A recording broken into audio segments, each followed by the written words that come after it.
What's up, guys? You're watching Life ITCG. Today we got an update for Legacy Rug. So right now it's like late August. So we've had the recently, or depending on how you uh,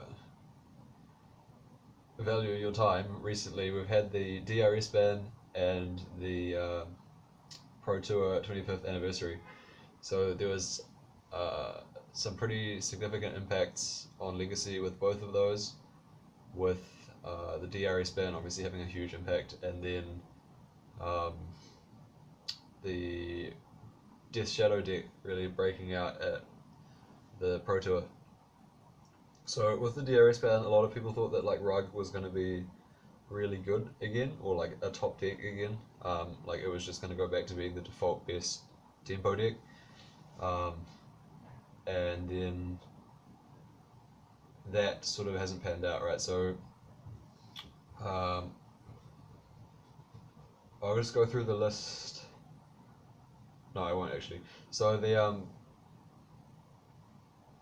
so what a lot of people. Okay, so Rug didn't do very well at the Pro Tour, and not that many people played it. So a lot of um, a lot of the pro players said that like they felt that like Rug was really underpowered. Nimble Mongoose wasn't worth the payoff for filling your graveyard compared to something like Gurmag Angler. Um, Stifle was just like a really awkward situational card. We got all these things. So people tried to find either the Shadow deck or like a Grixis version if you're looking to play a deck in Legacy with Force of Will and Daze. So it didn't have a good showing at the Pro Tour. It's had some decent runs in like challenges and things like that online. So I think it's still like an acceptable choice, but we're not looking for acceptable. When you enter a tournament, you want to choose the deck that gives you the best shot at winning. So with the Pro Tour results and the DRS ban in mind, I played in two events recently. The first was just like a short 3-round FNM, which I went 3-0, and then in a bigger tournament, which was 5 rounds, I won this sick. I'm sure you've probably seen one of these before. The collectible Jace coin. Ooh, $2 new, I think. Anyway, but I won that as like a free draw for the raffle, like just for entering. So the actual tournament, I did shit. I went like 1-4. So 4-4 over those two tournaments, but like I'm not convinced the deck is very good, and like the list that I played, I would definitely make some changes. So I'll talk about that now. So we got the same 12 creatures as previous. What I played in the DRS format. So 4 Delver of Secrets, 4 Nimble Mongoose, 4 Tarmogoyf.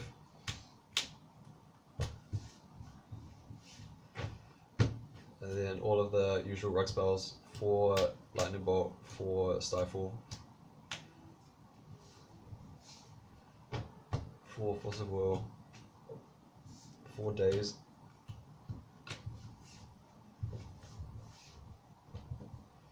4 Ponder, and 4 Brainstorm.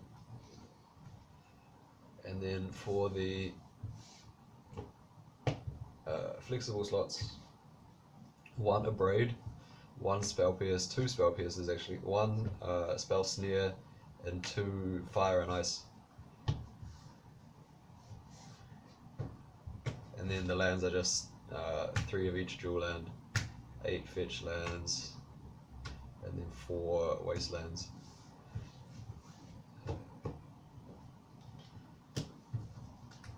So, talk about these for a second. So, firstly, the 1 Abrade. So, I think it's okay to play one removal spell that's not burn. I wouldn't play more than that. So like I wouldn't play. I don't think I would want to play 2 dismembers. I don't think I would want to play like 1 abrade and 1 dismember. I think like 1 non-burn removal is the maximum that you should play. Is like a general rule of thumb that I think is true. Um, Abrade is just really good. Like Death and Taxes is really popular now in the wake of the DRS ban because like firstly the mana denial is more effective when your opponent isn't playing mana dorks, and also the lack of DRS means that Kolaghan's command isn't popular anymore. So Death and Taxes is like really taken off. So having an extra way to destroy equipments is really good.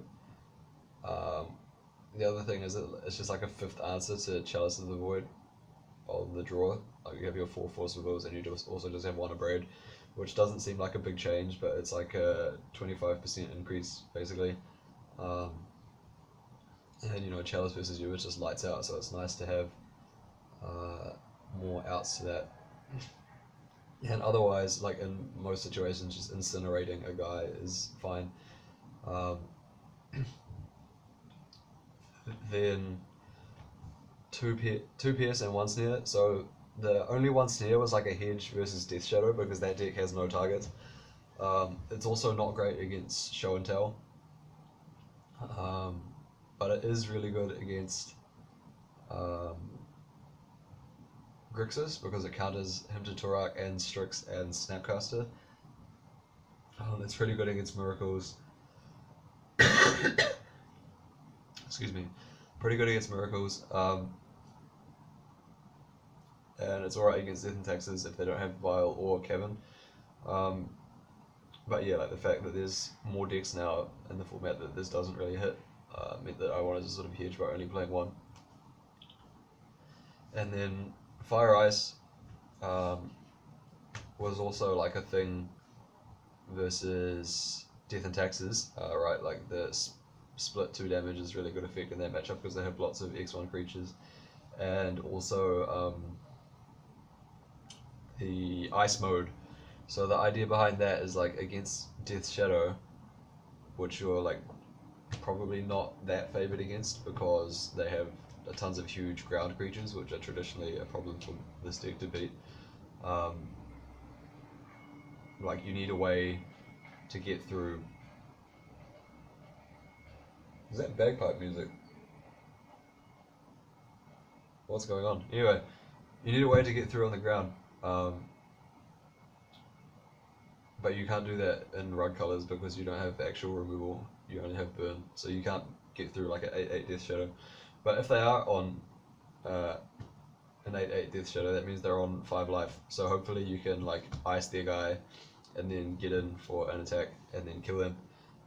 So that was the idea behind that. And so like versus combo, you can either like cycle it or pitch it to force. And versus like elves and other, well, elves is like the only small creature deck, but elves and Death and Taxes, it's nice to have like 2 forked bolts in your main deck. And even just like splitting the damage and killing 2 Strixes or like a Strix and a Snap is pretty alright as well. So then like 4 Tamagotchi is the other thing that some people might not agree with. So yeah, so overall, like, I thought, so I'll try and report on the tournaments that I played in. So the first one with the small FNM type of thing, where I went 3-0, I beat Grixis Control,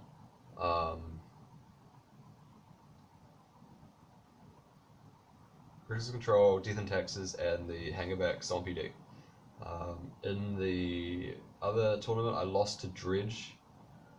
They just did Dredge things. I didn't really draw any sideboard cards. Then I lost to Dredge. I beat Miracles.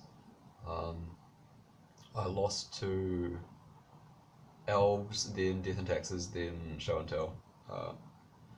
So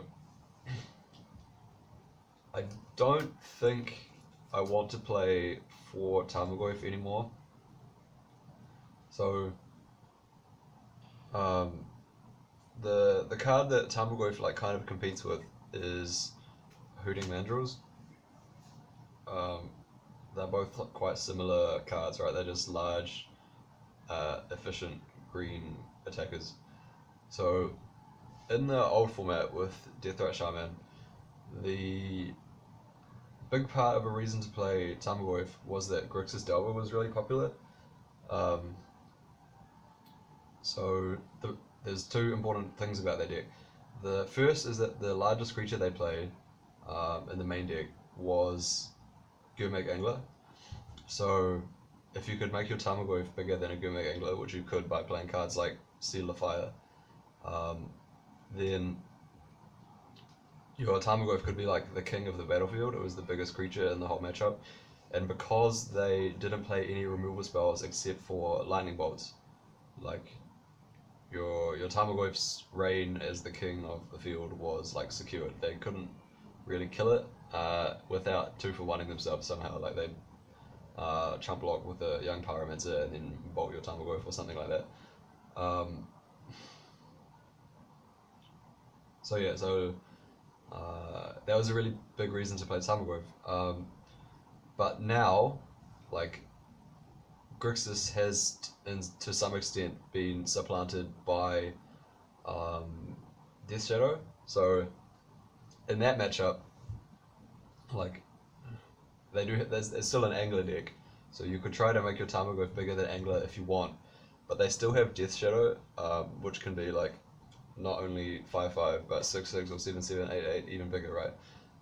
So Tarmogoyf just doesn't necessarily help you much there, in the same way that it did versus Grixis. And the other thing is that Death Shadow is playing other removal, right? Like they have Dismember and Fatal Push and Snuff Out, which is things that Grixis didn't play, and it gives them a lot more ways to deal with the Tarmogoyf than Grixis used to have. And even the evolution, like some people still play Grixis, but if you look at like the Sukenic list, it's playing like True Name main deck and Fatal Push main deck. And both of those are reasons to like shift towards playing Hooting Mandrills.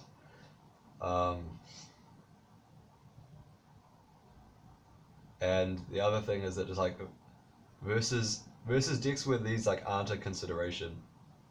So if you're just playing against like Miracles or something, Tarmogoyf and Hooting Mandrills are basically the same card. A lot of people like see Delve and they're like, oh my god, what a non-bow with like your Nimble Mongoose, right? You're trying to give yourself Threshold. How do you delve 5 cards and keep Threshold? But like that issue basically never comes up. I mean, it has. I'm not going to say it never has because I've played this deck a lot, but it's much less of an issue than it would appear on the surface. And versus decks like Miracles, I want to board out all my Tarmogoyfs anyway. And versus combo, like the fact that this only costs 1 mana, like you can cast it for 1 mana and leave up your other mana is really strong. And also, like against combo, having all 12 creatures is probably too many. That's probably one of the factors that made me lose that show and tell match in the last round. Is that I just drew hands that had like 2 or 3 Tarmogoyfs, and there was no way I could like safely tap out to cast them all.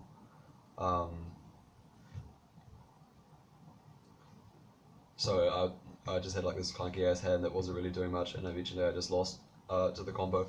So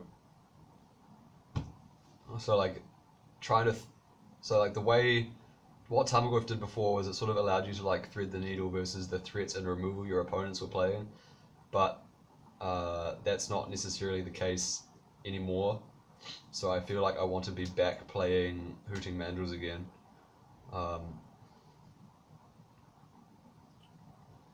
So yeah, that's my thoughts on that. I was pretty happy with all of this, just not necessarily these Tarmogoyfs. So the changes I would make, cut the Tarmogoyfs now, so that's 4 slots from the main deck on, add 2 Hooting Mandrills.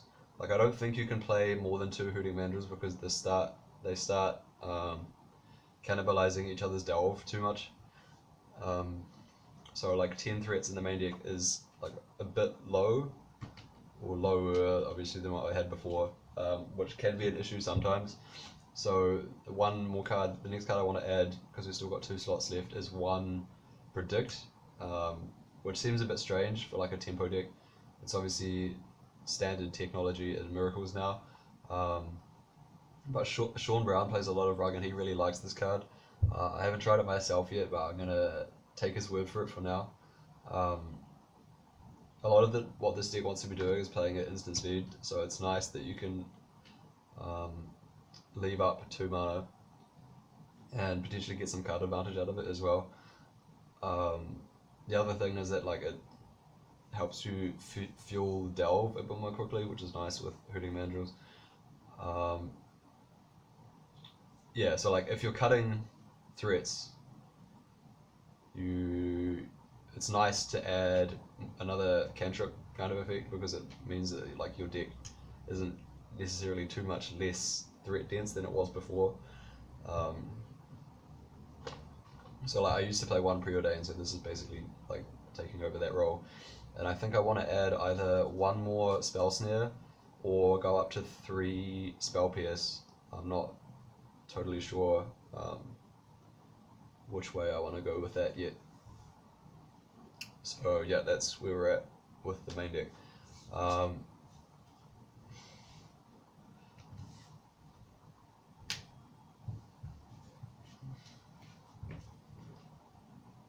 And then the sideboard.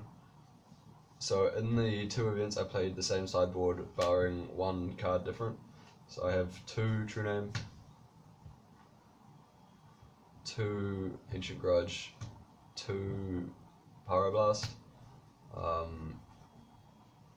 2 Surgical Extraction, and then 1 Life from the Loam, 1 Barbarian Ring, 1 Grafdigger's Cage, 1 Winter Orb, 1 Flusterstorm, and 1 Honden of Infinite Rage. I've talked about all of these cards before, like this is nothing new. So the last card in the first tournament where I went 3-0, it was a Forked Bolt, and then in the more recent tournament, the 5-round one, I played a Seal of Fire. So this last slot I like wasn't really sure, and I just put something random in at the last minute. But every other card I really like. In my opinion, the sideboard is super solid.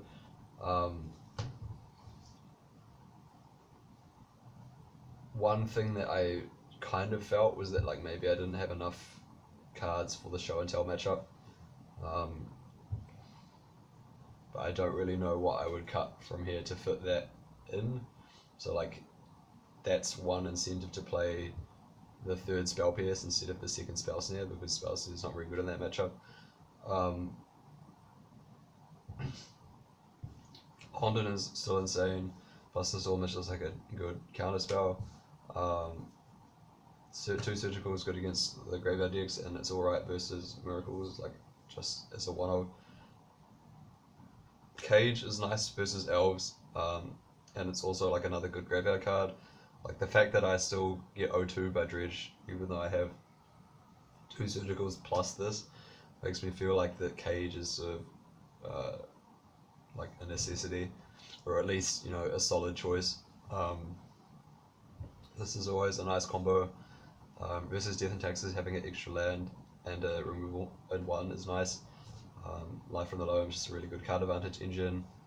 It's like Sylvan Library basically. The way you can combine it with Brainstorm and not have it cost any life is excellent. Winter Orb is really good. A lot of people have been talking to me like you need to play more copies of this. I don't necessarily think that's true. I think the matchups where you want this card, you're already favoured enough that you only need 1. Obviously it's redundant in multiples. I just think you need more cards for other matchups. 2 True Name is good when you want to go like the full Shroud option. So you cut your Delvers and your Tarmogoyfs / Hooting Mandrills, and then you only play 4 mongoose, 2 true name, and in those situations typically I brought in the Hondan as well. So you have like 7 win conditions and you're totally immune to cards like Fatal Push and Swords to Plowshares. Versus control decks, that seems to be like a really winning strategy. And like I appreciate, or I like the fact that now you can do like half that plan where you keep your mandrills in and then you also dodge push. So like you keep your threat counts high, but you're still blanking their removal to some extent. Grudge is just good versus the Stompy decks and versus Death and Taxes, and Pyroblast is good versus like the Mirror and versus Combo and control decks, like obviously versus all the blue decks in Legacy. The last card in the sideboard, this Seal of Fire slot, what I want to try is 1 Compost, because there's so many like black decks in Legacy that are really strong right now. Grixis Delver is one, Death Shadow is another one. Compost just seems really good there. Like against a deck with 4 Street Wraith, it just seems really strong. It's good against Baleful Strix, it's good against Thoughtseize and Hymn to Turok and Fatal Push. Yeah, just like another avenue for grinding card advantage versus these sorts of decks. And it also seems fine versus a lot of the combo flavors as well. Like if your opponent entombs a Gristlebrand, then you get to draw 2 cards. So like you could find a Surgical or a Force of Will. So that's not something I've played before, but the meta game right now, it seems like a good spot for it.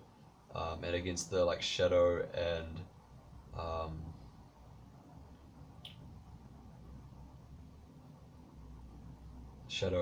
Baleful Strix decks, I think that's like the spot where you want to be. I will say that like by cutting all your Tarmogoyfs, playing this sideboard with like, so you have your biggest creature now is 4/4 and you don't have any Dismember or Roast or anything like that. Your matchup, if your opponent's playing Reality Smasher, is going to be a lot worse.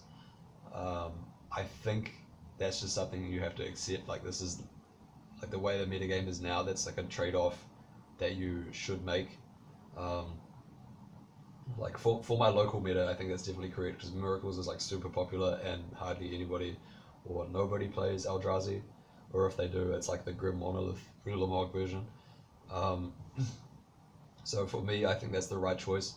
But if you expect to be playing against a bunch of people with Thornot and Reality Smasher, then like you want to have Dismember or Roast in your 75, and maybe you even want to keep playing the Tarmogoyfs in your main deck. Yeah, so this is where I'm at with the deck right now. I don't think Rug is like good in a vacuum necessarily. Like that's a really awkward thing to say about decks in MTG, but the power level of Shadow is just so much stronger. Being able to make like an 8/8 creature for 1 mana is just like, it kills the opponent really fast. It makes it hard for your opponent to attack with this stuff. You get to play like good cards, like Thoughtseize is probably better than Stifle in like a large amount of situations. So like I think like if you're playing in an open meta, I think Shadow might be better. Rug is definitely great against Miracles, where I think Shadow is like quite disadvantaged because that deck has a lot of problems with Swords to Plowshares, whereas like it's easy for this deck to play in a way where it doesn't affect you at all. And I guess that means like the Death and Taxes matchup is slightly better as well. You don't get to play like Massacre or Dread of Night in Rug, but you do get to play like Ancient Grudge and Life from the Loam and stuff like that. So I think that might be roughly even. So yeah, so I still think Rug is okay. I do agree with like the thoughts of Owen and LSV and stuff like that. where it's just kind of outdated now. Like Nimble Mongoose just isn't as good of a card as it used to be. Like Stifle is as good of a card as it used to be, but like everything else has sort of overtaken it, so it's not as exciting anymore. Um, I'm still gonna. I have a tournament coming up in a couple of weeks or 1 week. That's team trios, so I'm gonna be playing this rug again there, just because I don't have any other cards with me right now. So hopefully that goes a bit better than the most recent event. Um, I think I have a decent plan, but we're just got to find out if the cards are good enough. So yeah, that's it for this week. Life ITCG signing up.